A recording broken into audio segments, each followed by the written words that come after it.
রুহু, প্রতিটা মানুষ মালাকুল মাউতকে দেখতে পায়। আপনিও দেখবেন, আমিও দেখব। মুমিনদের কাছে এসে মালাকুল মাউত একজন যুবকের বেশে সাদা ধবধবে জুব্বা পরে সুগন্ধি মেখে মুমূর্ষু ব্যক্তির শিয়রে বসে বলে, ইয়া আইয়াতুহান নাফসুল মুতমাইন্নাহ, হে প্রশান্ত আত্মা, উখরুজি ইলা মাগফিরাতিল্লাহি ওয়া রিদওয়ানি, আল্লাহর ক্ষমা আর দয়ার দিকে বের হয়ে আসো। বলা মাত্রই মুমিনের আত্মাটা স্মুথলি বের হয়ে আসে। কাফান মিন আকফানিল জান্নাহ, হানুত মিন হানুতিল জান্নাহ, জান্নাত থেকে আনা সুগন্ধি কাফনের মধ্যে পেঁচিয়ে তিনি রূহটাকে নিয়ে ইল্লিনে চলে যায়। সরাসরি দেখে মালাকুল মাউতকে। আর যারা ইসলাম বিরোধী, কোরআন বিরোধী, তাদের সামনে এসে মালাকুল মাউত ত্রাস সৃষ্টি করে। আগে ধমক। হাইওয়েতে মাঝে মাঝে ডাকাতি হয় না? বাসগুলোর মধ্যে যখন ডাকাতি হয়, বাসে থাকে 50 জন, ডাকাত ঢুকে 5 জন। এই 5 জনের ভয়ে সবগুলো পেশাব করে দেয়, কারণ ত্রাস সৃষ্টি করে। এসেই চাইনিজ কুড়াল দিয়ে আগে কুবায় দেয় 4-5 জনের। রক্ত দেখে কি দেওয়ার সব আগে রেডি করে রাখে। মালাকুল মাউত এসে কাফের, নাস্তিক, মুশরিকদের সামনে সেরকম একটা ত্রাস সৃষ্টি করে। ভয়ে লোকটা কাঁপতে থাকে। ওর কাছে ভদ্র ভাষায় কথা বলে না, সুন্দর জামা পরে আসে না, কালো কুচকুচে চেহারা, ভয়ঙ্কর একটা রূপ নিয়ে, আকৃতি নিয়ে ইসলাম বিরোধীদের মাথার সামনে আসে। দুর্গন্ধযুক্ত চেহারার দেহ নিয়ে ধমক দিয়ে বলে, ও পাপাত্তা, ইয়া আইয়াতুহান নাফসুল খাবিসা উখরুজি ইলা গাদাবিল্লাহ, হে পাপাত্তা, আল্লাহর রাগ, ক্রোধ আর গজবের দিকে বের হয়ে আয়। মুমিনের আত্মা বলার সাথে সাথে যেমনি মুমিনের দেহ থেকে বের হয়ে জান্নাতি কাফনের ভেতরে ঢুকে, কাফেরদের আত্মাও কি এরকম তাড়াতাড়ি বেরোতে চায় নাকি? কাফেরদের আত্মা বেরোতে চায় না। ডানে দৌড়, বায়ে দৌড়, সামনে দৌড়, পেছনে দৌড়, আহা, দৌড়াদৌড়ি করে। মালাকুল মাউত এটাকে টেনে হিচড়ে, একটা জীবিত ছাগলকে জবাই না করে তার চামড়া উল্টার দিকে টেনে হিচড়ে বের করলে ছাগলটা যত কষ্ট পায়, এর চেয়ে কমসে কম 70 গুণ বেশি কষ্ট দিয়ে কাফের, মুশরিক আর গাদ্দারদের রূহ কবজ করা হয়। আল্লাহ, এই পরিস্থিতি থেকে তুমি আমাদের বাঁচাও। মুমিনদের রূহ যেমনি কবজ হয়, ওইভাবে রূহ কবজের ব্যবস্থা করে দিও। ঈমানের মৃত্যু নসিব করে দিও, শাহিদি মৃত্যু নসিব করে দিও। আমাকে শহীদ করে সেই মিছিলে শামিল করে নিও, যে মিছিলের নেতা মীর হামজা, খোবায়েবে খাব্বাব, আল্লাহর কাছে ছিল অতি প্রিয়, শামিল করে নিও। আমাকে শহীদ করে সেই মিছিলে শামিল করে নিও। পড়েন আমিন। আরো জোরে পড়েন আমিন।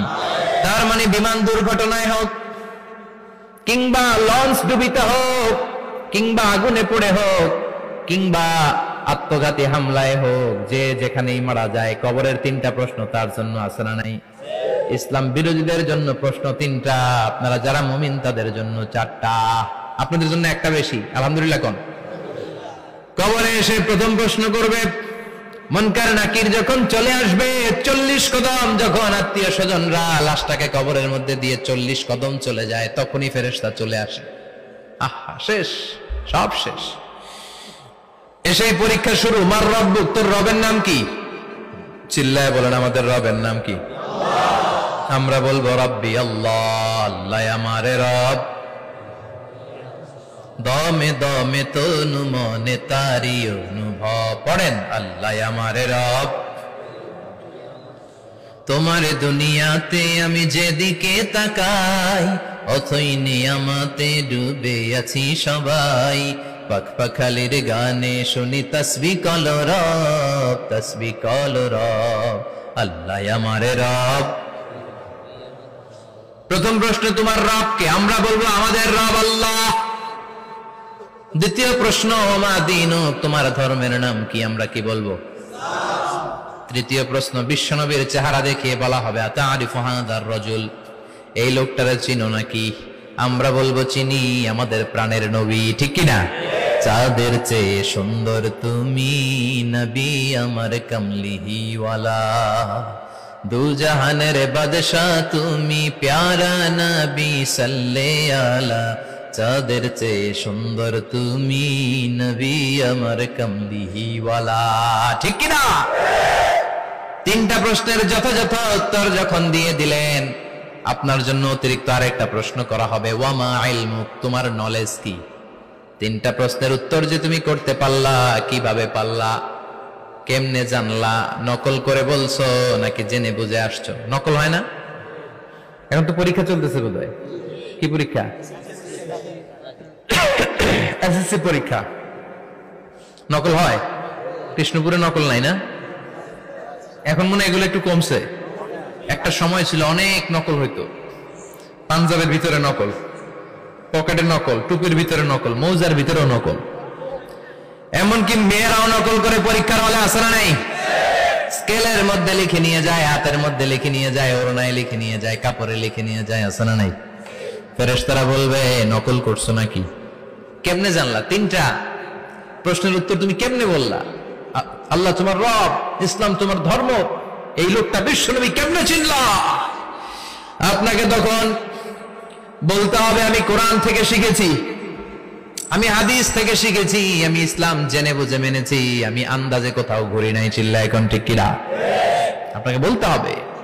এজন্য শিখতে হবে, প্রতিনিয়ত ইসলাম সম্পর্কে জানতে হবে, আখের গোছাতে হবে, জীবনটাকে আলোকিত করতে হবে। চিল্লায় বলেন ঠিক কিনা?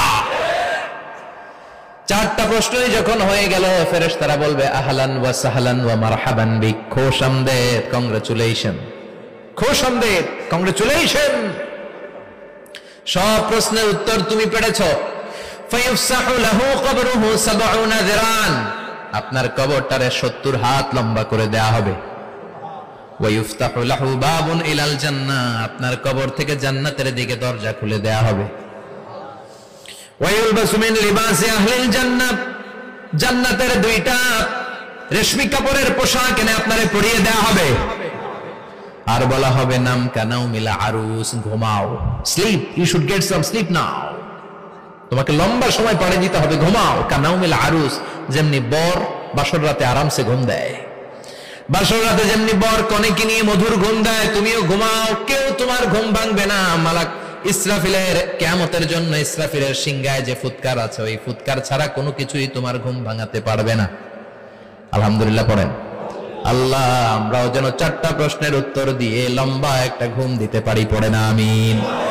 ওয়াম্মাল কাফির ওয়া আহলুশ শিমাল, আর ইসলাম বিরোধী যারা, তাদের সামনে আসবে মালাকান আসওয়াদান আজরাকান, কৃষ্ণ বর্ণের দেহ, নীলাভ বর্ণের দুটো চোখ, গায়ের রং কালো, চোখের রং নীল। দেখতে কেমন লাগে?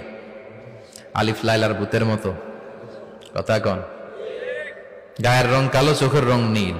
ফেরেশতা দুইটা আসবে, এসে ত্রাস সৃষ্টি করবে, এসে বলবে বল তোর রবের নাম কি? মার রব্বুক।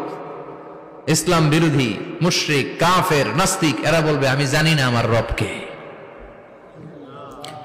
আমি জানি না, আমি তো আজীবন শুধু চেয়ার করেছি, মদ খেয়েছি, আমি ধর্ষণে সেঞ্চুরি করেছি দুনিয়ার বুকে, আমি টেন্ডারবাজি করেছি, চাঁদাবাজি করেছি, আমি মাস্তানি করেছি, আমার দাপটে এলাকার ইসলাম প্রিয়রা বাসায় ঘুমাতে পারে না। আমি ছিলাম টেন্ডারবাজ, আমি ছিলাম গডফাদার, সন্ত্রাসীদের লিডার, আমি ছিলাম ডন 1 2 3 সব, আমি ছিলাম ডনের ডন, আমি ছিলাম মাস্তান, রংবাজ, রব টপকে আমি তো জানি না। লাদ্রি লাদ্রি, আমার জিজ্ঞেস করো না। আবার প্রশ্ন করা হবে ওয়ামা দীনুক, তোর ধর্মের নাম কি? বলবে লা আদরি, আমার কোনো ধর্ম নাই, আমার কোনো ধর্ম নাই, আমি শুধু মৌজ মাস্তিতে ছিলাম, আমি আনন্দ ফুর্তি করেছি, ইসলাম নিয়ে আমার মাথা ব্যথা ছিল না, আজীবন ইসলামরে আমি বাস দিয়েছি। চিল্লায় বলেন ঠিক কিনা? ইসলাম বিরোধীদের সাথে ছিল আমার চলাফেরা, আমার সব সাঙ্গপাঙ্গ ছিল গুন্ডা বদমাশ, ইসলাম বিরোধী। রব কি, ইসলাম কি, এগুলো আমি জানি না। আমার এগুলো জিজ্ঞেস করো কেন? ধর্ম কি আমি জানি না, আমি কিচ্ছু মনে করতে পারছি না। 3 নাম্বার প্রশ্ন করা হবে আতারিফু হাযার রাজুল, দেখো তো এই লোকটারে চিনো কিনা? কয় না, চিনি না, তবে মনে হয় এই লোকটারে দুনিয়ার বুকে আমি গালি দিতাম, এই লোকটার বিরোধিতা করতাম, ব্লগের মধ্যে এই লোকটার ব্যাপারে কুৎসা রটনা করতাম, এই লোকটার কার্টুন বানিয়ে আমি হিংসা ছড়িয়ে দিতাম, এই লোকটার ব্যাপারে আমি এলাকার মধ্যে অপপ্রচার চালাতাম। ফেরেশতারা বলবে তাই, এই ছিল তো ডিউটি, দাঁড়া এখনই আমাদের খেলা শুরু, এখনই শুরু। ফায়ুতরাকু বিমাতারিক মিন হাদিদ, লোহার একটা হাতুড়ি দিয়ে মাথা থেকে পা পর্যন্ত পিটানো হবে, পিটিয়ে ওর গোশতের হাড্ডিগুলোকে থেতলে ফেলা হবে। ওয়ায়ুকালু লিল আরদি ইলতাইমি, কবরের দুই পাশের মাটিরে বলা হবে এবার দুই দিক থেকে তোরা চাপ দে। চাপ দেয়া হবে, ধাক্কাধাক্কি করেও সে সুবিধা করতে পারবে না। মাটি আস্তে আস্তে আস্তে আস্তে দেহের দুই দিকে লেগে এমন জোরে দুইটা চাপ দিবে, ফাতাখতালিফা আদলাউহু, তার ডান পাশের পাজরের হাড্ডি বাম দিকে ঢুকে যাবে, বাম দিকের হাড্ডি ডানে চলে যাবে।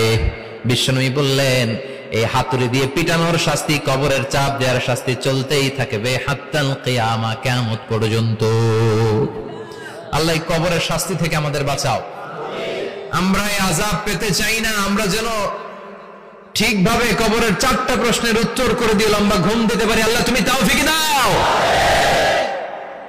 এজন্য আল্লাহ বললেন, গোলাম দুনিয়া নিয়ে পাগল হয়ে থাকো না।